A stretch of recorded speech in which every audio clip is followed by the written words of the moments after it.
Hi, I'm Lucy McDonald, physiotherapist, and today I'm going to talk to you about what you should do if you're ill. Should you carry on training or should you stop and rest?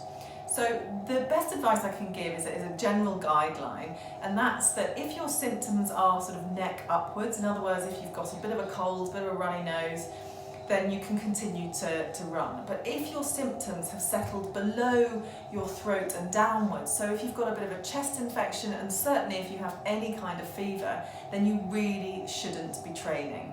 You're much better off resting, because then your immune system will have a chance to fight the virus or the bacteria that's causing your illness.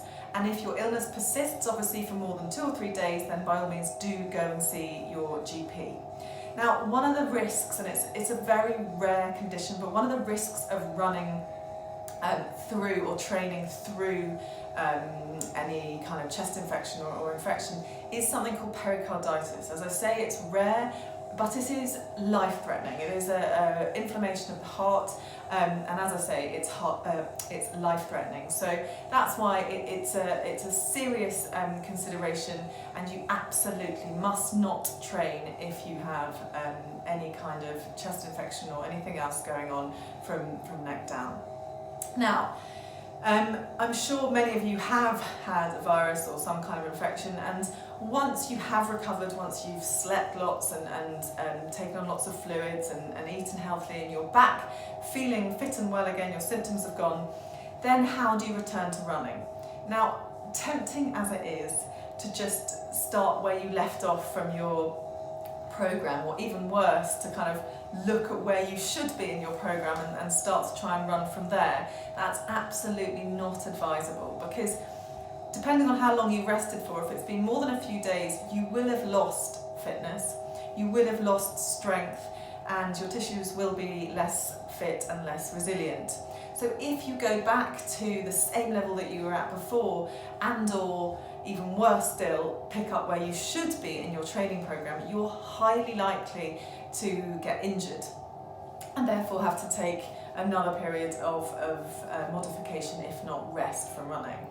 So the other thing is that if you go back to running too soon, too quickly, it will hammer your immune system, and you can end up with something pretty nasty called post-viral syndrome, which really knocks you for six and can result in a very long period of fatigue and rehabilitation from that fatigue. So, number one, if you have any fever or symptoms from your neck down, then you must rest. Wait until you are fully recovered and then slowly build your running back up. So perhaps start from 2 weeks from before. So if for example you've been off for 2 weeks, take it back to 4 weeks of where you should be at the time that you go back, if that makes sense.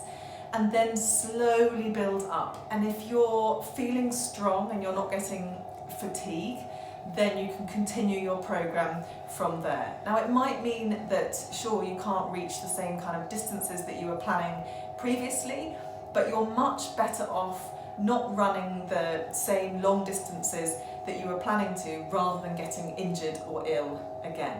I hope that makes sense. If you want any more personalised advice, please do drop me an email. My email address is lucy@octopusclinic.com. You can you can follow us on Facebook, Twitter, Instagram, YouTube, and it's @octopusclinic. And in the meantime, happy running.